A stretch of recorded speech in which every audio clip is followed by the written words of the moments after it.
2, 1.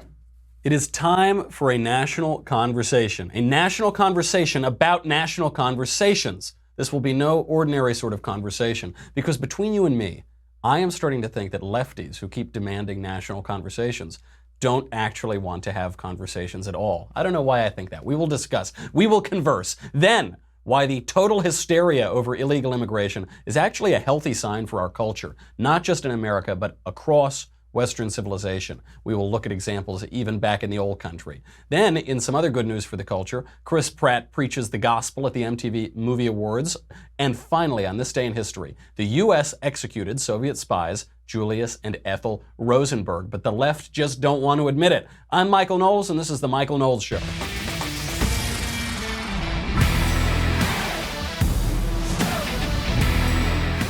A lot of conversations to get to today. I think I spent about a solid 45 minutes just doing Twitter yesterday, and then there are all these sort of fake news articles that came out of it. We will discuss why lefties are so angry on these conversations on Twitter. Before we get to that, I got to make a little money, honey. We got to talk about a wonderful piece of software, which is software advice. Software advice is so important. When you're dealing with a real head scratcher, having your go-to person to call is a no-brainer. That is where software advice comes in. So I know this also because I've worked at small businesses, I've started businesses.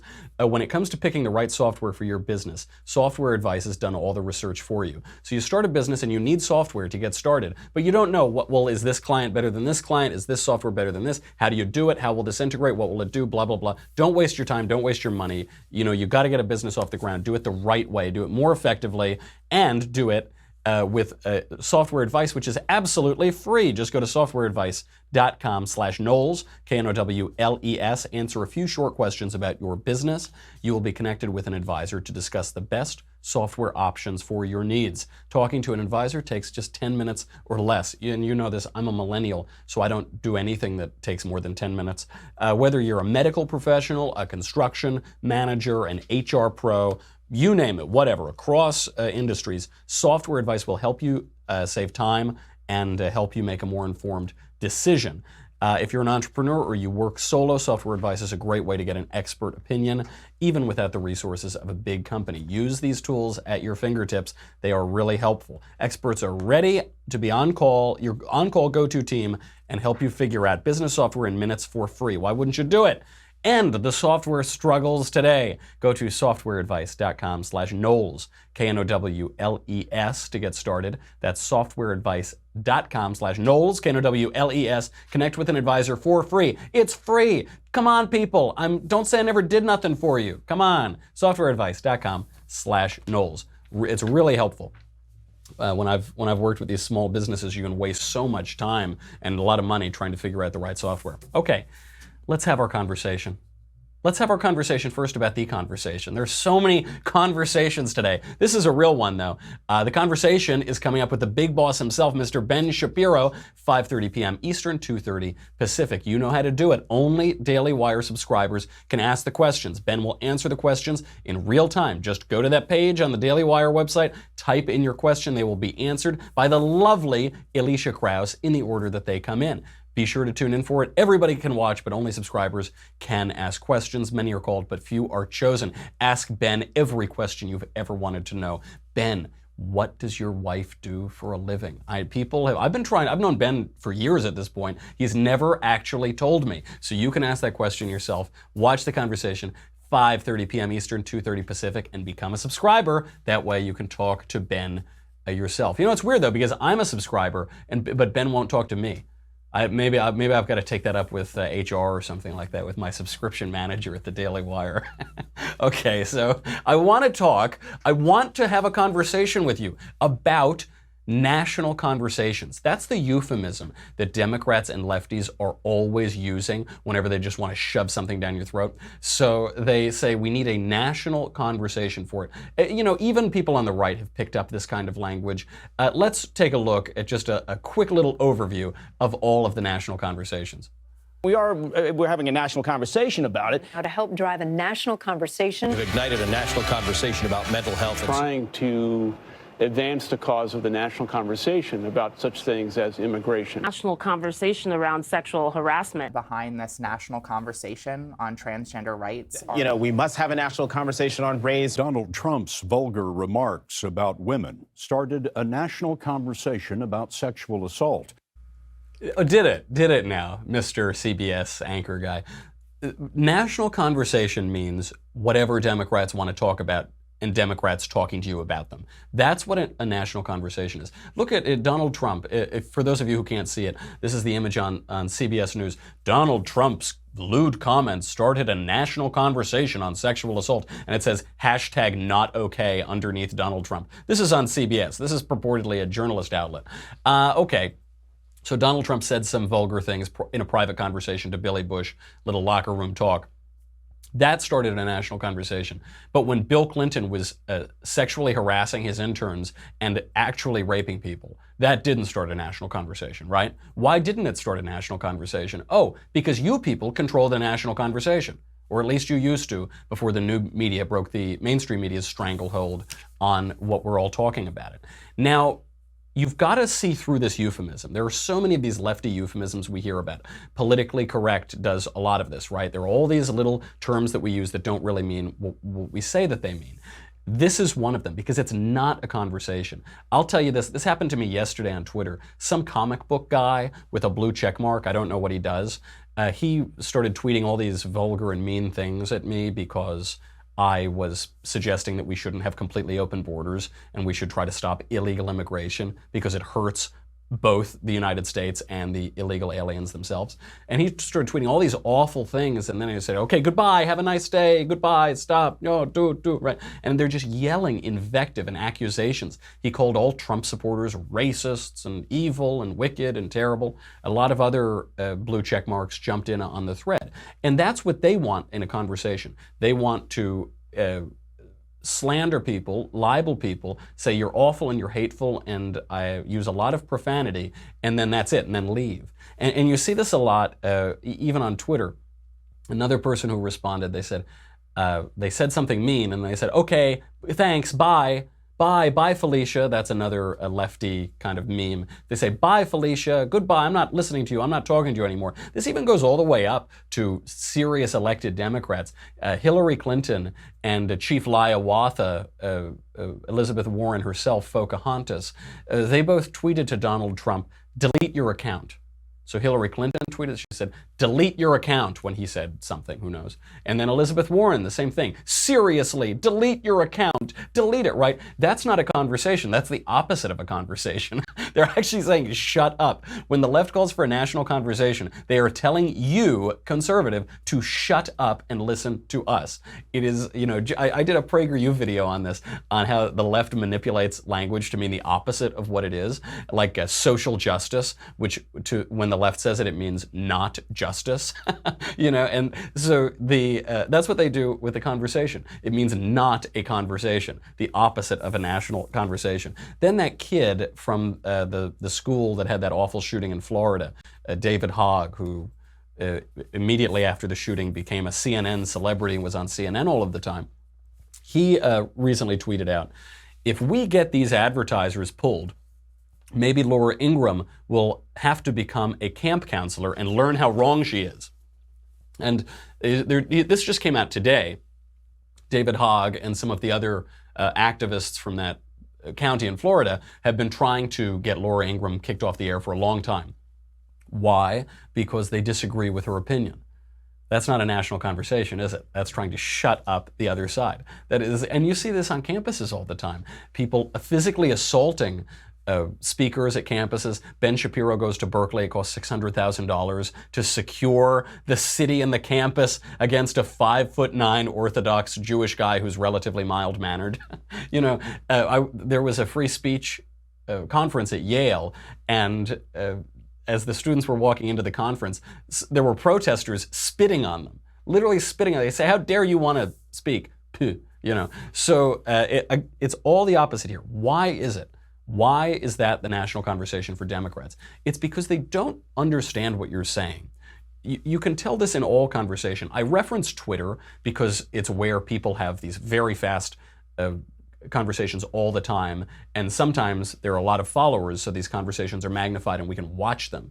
But Twitter is not an aberration. Twitter is the natural conclusion of conversation and of people's character. So it is conversations that are really happening. But they say that character is what you do when you think nobody's looking. I think a lot of these people wouldn't come up and look you in the face and say you're an evil, vicious Nazi, because they're probably afraid of you. You're gonna, they don't have the courage to do that. They don't have the guts. But from behind their keyboards, from behind their screens, they'll say whatever they want. Character is what you do when nobody's looking at you in the room. A lot of people have courage there. And so it's this natural conclusion. But who would ever talk to somebody that way? When you look at two people having a conversation in real life, on television, on a debate stage, or on Twitter, the person who's calm and who just sort of responds with citing certain facts or certain logical arguments, that guy probably knows what he's talking about. And the person who's screaming and ripping his hair out and yelling invective and all that, maybe that guy doesn't know exactly what he's talking about. It is actually a pretty good mirror for conversation. And usually, the louder people are, the less they know. The more they're screaming, the more profanity they use, the less confident they are of their opinion, because they have to juice it up with all these sort of little add-ons. Listen, I've invited a lot of Democrats on this show. I've invited a ton of lefties, wackos, radicals, Democrats.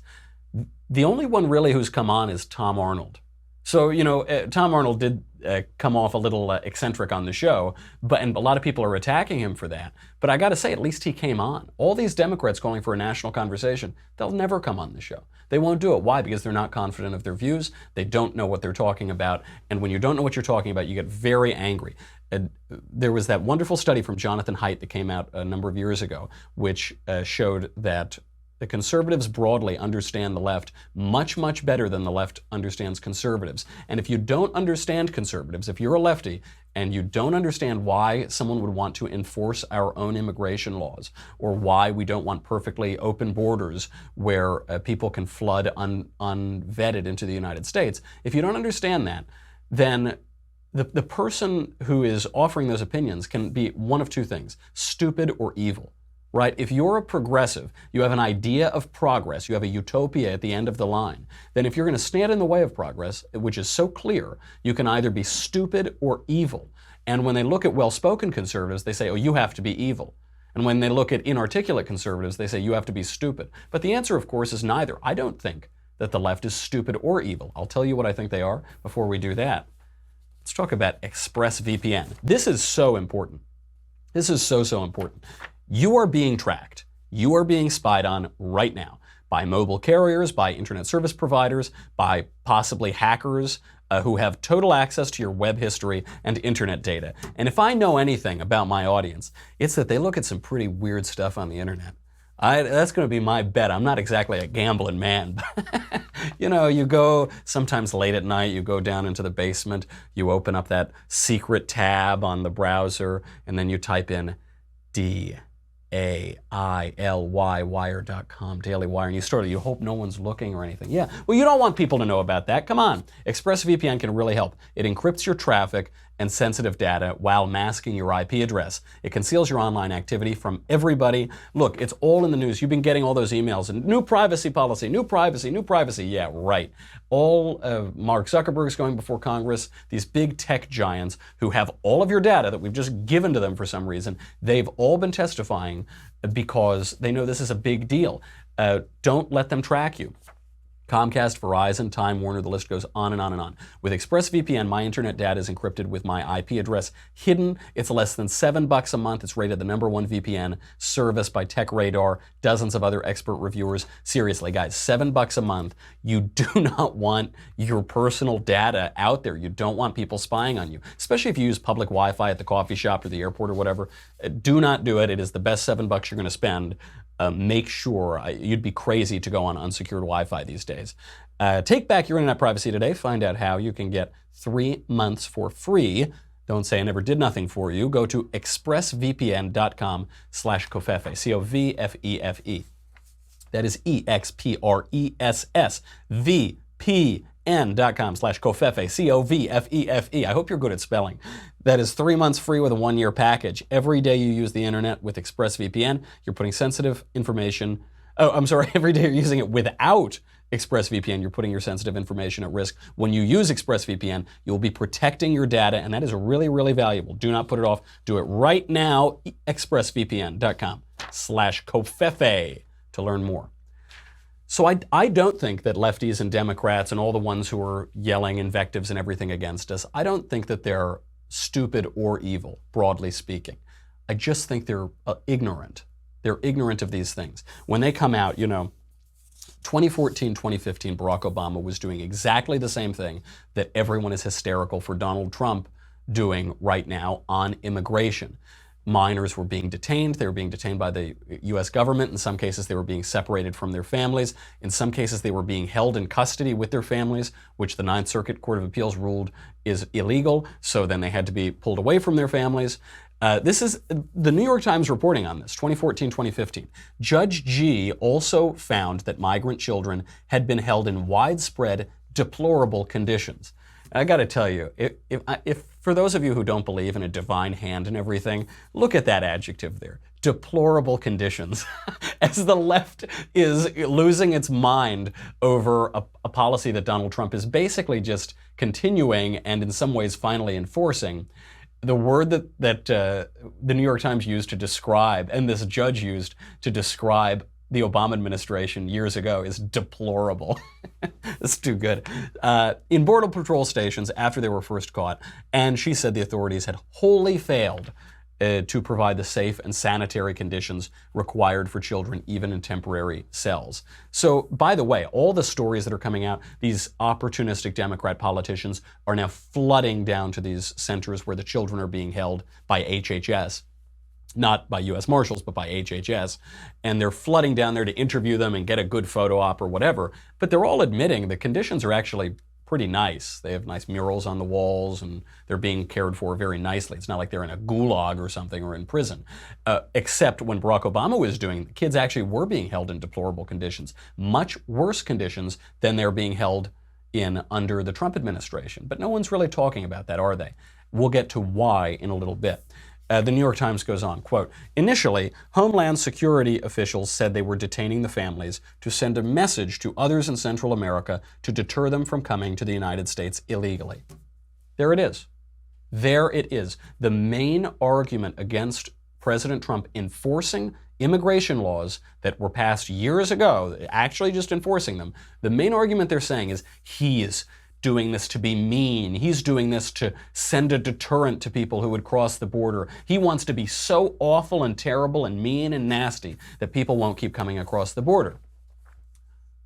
Homeland Security officials under Barack Obama admitted that they were doing this very thing. Do you see that trending on Twitter right now? Is that trending in the national conversation? Are the networks, the television networks that are spending an absurd amount of time covering the Trump administration's alleged misdeeds here, are they talking about those deplorable conditions and those deterrents that the Obama administration were putting into place? Of course not. That gets to the nature of the national conversation. We'll get to that in a second. The news coverage over 6 days in June, we're talking about 6 days of coverage. How long do you think they spent covering this issue? What would you say? Maybe they do a couple minutes a night. So, oh yeah, there's this law in the books, and now the Trump administration is enforcing it. I don't know why this is news, that the federal government is enforcing its own laws, but right. 176 minutes of emotional segments. And by emotional segments, I mean little babies crying, children crying, and they're yelling, where's mommy? They're crying, right? 176 minutes of this, because the federal government is enforcing the law. Because Donald Trump is doing what Barack Obama did. Now, do you think that they were covering this under Barack Obama? How long do you bet they spent? So 176 minutes under Donald Trump. How long do you think they spent under Barack Obama when he was doing exactly the same thing? What do you the number is 6 minutes. It's 6 minutes and 29 seconds. 176 minutes under Donald Trump, 6 minutes and 29 seconds under Barack Obama for doing the exact same thing, except in the case of Barack Obama, the conditions that the children were being held in were much worse. That's the difference. CBS alone, we saw that, the ridiculous propaganda clip in the national conversation from CBS. CBS alone has spent 73 minutes in 6 days this month talking about the awful, horrific, unspeakable crime of the federal government enforcing its own laws and following what the Ninth Circuit judges told us we had to do. That's the difference. They're doing this and they're pretending that it's conversation. This isn't a conversation. If it were a conversation, then the networks would be airing the same number of segments when Barack Obama did it. If this were a conversation, they wouldn't be these emotionally manipulative clips of little babies crying. They would have people on discussing whether or not we should enforce the law, whether or not we should repeal the law, having a sane conversation. A conversation is basically impossible with the left these days because we don't speak the same language. And I don't think there's equal share of blame to go around. It is the left which has abandoned language. They don't know what we're talking about. It is ignorance. And unfortunately, there are some people on the right here who are falling for it. And this is the squishes. The squishes on the right, like Jeb Bush, they keep falling for this sort of thing. So what did Jeb say? He came out, he said, we need to give these dreamers a path to citizenship, and it's heartless what Donald Trump is doing. It's heartless. Please, New York Times, like me. Why don't you like me, New York Times? That's what Jeb Bush is coming out and saying. They're falling for it. Laura Bush published that awful op-ed, that terrible slander against Republicans and against the Trump administration yesterday, saying that if you're basically a bad person if you think we should enforce immigration law that was signed into law under her husband. She failed to mention that in the op-ed that she wrote, didn't she? Donald Trump knows better than this. And we're very lucky that the guy is in office right now, because lesser, weaker politicians, this would have broken them. The call, you hate little children, you hate little babies. Forget that it's all nonsense. Forget that it's all media manipulation. This would have broken other presidents. They would have said, I'm sorry, we'll stop it. My bad, mea culpa, mea maxima culpa. Not Donald Trump. He doubles down. He responds, he says, crime in Germany up 10% plus since migrants were accepted. And this is not being reported, and America, be smart. Now that seems like a zag. Why is he talking about crime in Germany? He's talking about crime in Germany to put an image to what this could mean for the United States. We see what's happening in Germany. We know that the country is being flooded with aliens and refugees, quote unquote, who are causing a lot of terror attacks. And he says, if you don't have borders, you don't have a country. In the past 4 years, 1,000 people in Germany have been killed and injured by refugees. 1,000 people in 4 years by refugees. He's drawing that image for you. And he kept on swinging. Here's President Trump. Democrats love open borders. Let the whole world come in. Let the whole world, MS-13, gang members from all over the place, come on in. We have open borders. And they view that possibly intelligently, except that it's destroying our country. They view that as potential voters. Someday they're going to vote for Democrats because they can't win on their policies, which are horrible. They found that out in the last presidential election.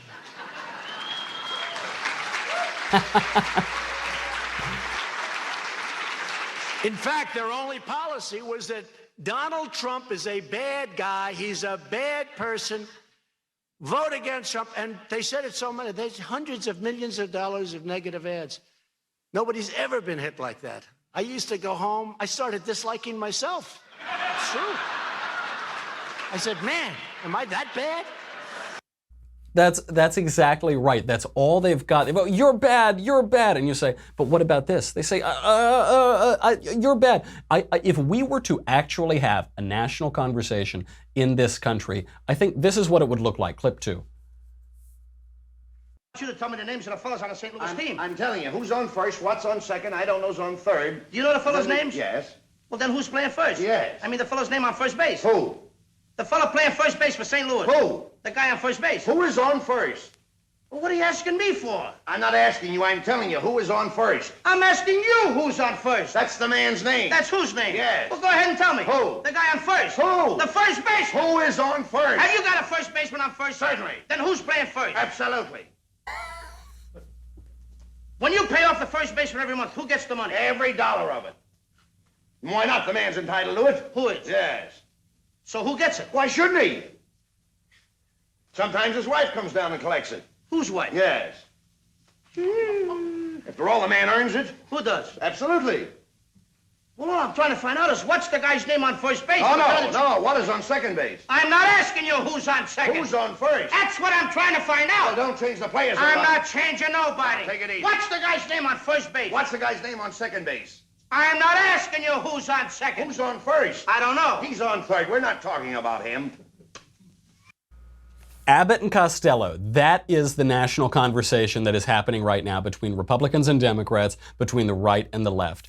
The Republicans and Democrats are Bud Abbott, the tall guy, the straight man. Or I'm sorry, the Republicans are Bud Abbott, the tall guy, the straight man. The Democrats are Lou Costello, the sort of shorter, pudgier, unkempt one wearing the silly hat. Actually, I think I just described the Democrat Party perfectly. That is the national conversation, because an often overlooked aspect of Who's on First, maybe the most famous comedy routine in history, is that the straight man, Bud Abbott, understands exactly what's going on. He can tell. It isn't that complicated. The reason that this is funny is because we understand what's going on, because it isn't that complicated. And then Lou Costello, who's the comic guy who just can't understand anything, he is the Democrat. He can't figure out that who is on first, what is on second, I don't know, is on third. He can't figure it out, and that's what's so funny about it. So, you've got Bud Abbott there, the Republican straight man, who just says, look, I'll tell you the names of everybody on the team, I won't get confused. Who's on second, who's on first, what's on second, I don't know who's on third. And then Lou Costello comes in, he says, wait, who's on second, what's on first, I don't know, who's right? And he can't get it. That's what's happening in the United States. We did that interview with Tom Arnold. Tom said, Trump is a Russian asset. I said, explain how. And he couldn't explain how. Because it was just, it was a simple question that could have led, but he couldn't explain how, because the Democrats just have this list of talking points. I don't mean to pick on Tom.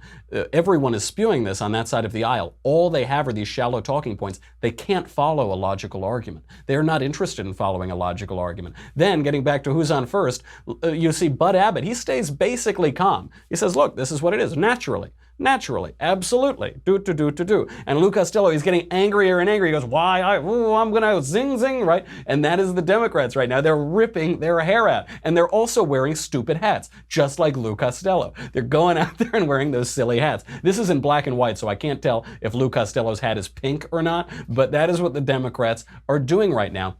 You can't have a national conversation with that. They aren't up to the level of discourse. They aren't sufficiently able to use language and to process ideas to be able to communicate that. Somebody on Twitter tweeted out at me, some lefty, said, F you and F this and F and do. And some other blue checkmark guy, I don't know, I think he's a writer, he said, I couldn't have said it better. I couldn't have said it better myself. I said, I know you couldn't have said it better. That's the sad part about our culture. You're a professional writer and you couldn't say it better. David McCullough says to write well is to think clearly. That's why it's so hard. When you see these wacko lefties on Twitter using profanity and slurs and calling you all sorts of bad things, it's because they aren't thinking clearly. But if they're not thinking clearly, if they're not willing to use their cognitive faculties, you cannot have a conversation. That is just not possible. And so at least some people like President Trump, they see this for what it is. The squishy people, they see the Democrats get really angry. They say, oh, we should take them seriously. We should try to seriously engage with your temper tantrums and with your invective and your slurs. We should seriously. And Donald Trump says, no, I'm not going to reward you for acting like a little child. I wouldn't have a heightened discourse with a little toddler. They're not capable of that. They're all emotion and angry and not able to think clearly. So I'm just going to punch right back. I'm going to hit you right back. And he keeps doing that. He's not taking the Democrat premises, and we shouldn't either. They're not interested in a national conversation. They're interested in entrapment and just using a cudgel and banging you on the head. That's what they want. Like Lou Costello starts to get angry with the bat, right? He goes, I'm going to get you. But then, no, don't let him do it. Don't let them do it, because that's what they want. Here's another great example of this, is the UN Human Rights Council. It was just announced today that we're pulling out of the UN Human Rights Council. And this was a headline on the left. They said, oh my gosh, Donald Trump is pulling out of the UN Human Rights Council. Oh, no. Who's on the UN Human Rights Council? Let's just see if I can remember a few. Cuba's on it. Venezuela, people starving in the street eating rats. Venezuela is on the human rights. Saudi Arabia is on the Human Rights Council. Yeah, they finally let women drive this year. They're finally considering letting women drive. China, which had a national policy for decades of mass abortion of children. And it's been a slave state since the communists took power. So that's the Human Rights Council. Donald Trump saw through that. He doesn't get tricked by those claims, those premises. He says, nope, here's reality. It's really, and this is actually good news for the culture. We're gonna have to sign off, but before we do that, I do want to point out, this is a good thing. This is the last gasps of a sick culture. The tide is turning. The left has nothing left. Worldwide, Italy has just elected a government that wants to deal with this craziness, the illogic of open borders, for instance. And it's actually sort of what we would call bipartisan. There's this right-wing party, the Movimento the Lega party, and then this sort of left-wing party, the Movimento Cinque Stelle, and they've formed this coalition government. Matteo Salvini is the interior minister there, and he turned away a ship of so-called refugees, the MS Aquarius. And these aren't refugees who were just off the coast of Calabria and they pulled them on shore. These boats would go and prowl the Libyan coast and find anybody who was, sitting in a tube drinking a daiquiri, probably not exactly doing that, but who were very close to the Libyan coast, and pick them up and bring them to Europe, and they get to stay in Europe. And Italy has to deal with all of that. It doesn't make any sense. There are 1.26 billion people in Africa. Is Italy going to absorb over 1 billion people? I don't think so. By the way, this got shock and indignation all around Europe. Germany was horrified. France, Macron was horrified. Oh no, this is terrible. What could happen? Meanwhile, by the way, as Angela Merkel is so shocked and horrified by this, the German Interior Minister Horst Seehofer, who's the head of Bavaria's Christian Social Union, actually called up Salvini and congratulated him. He said, "Oh, thank you for having common sense and finally turning this away." Salvini said to Macron, he said, "Oh, if you're so upset about this, how about you take all these refugees for years and years and years?" Macron hasn't responded yet. And 60% of Italians support this policy. Because there is a turning, not just in the United States, but worldwide. It's working. How about in the United States? Trump's popularity, mainstream media breathlessly reporting the poor little kids that are being ripped out, making up total fake news with regard to the Obama administration. Trump's popularity hits an all-time high, 45%. Amidst all of this, all-time high, 45%. There's a top Democrat candidate running for Congress in West Virginia. His name's Richard Ojeda. He's campaigning on this line: "I voted for Trump." That's one of his campaign lines. Top Democrat prospect is saying, "I voted for Trump. Please vote for me." Really, really good news for the culture. We've got even more good news for the culture. We got to talk about Chris Pratt. We got to talk about. We've got to get our daily World Cup update, and we've got to talk about the Rosenbergs, America executing Soviet spies back when we had a spine. But I've got to say goodbye to Facebook and YouTube. I'm sorry, folks, but yeah, it's all right. You'll get to come back later and see the conversation with the big boss, Ben Shapiro. That's coming up soon. If you subscribe, you get me, you get the Andrew Klavan Show, you get the Ben Shapiro Show. $10 a month, $100 for an annual membership. None of that matters. This is what matters. Because the mainstream media, they are losing their minds. They are Lou Costello. They're running all this, and oh, wow. Wow, that tastes like 45% approval ratings, doesn't it? It really does. Go to dailywire.com. We'll be right back.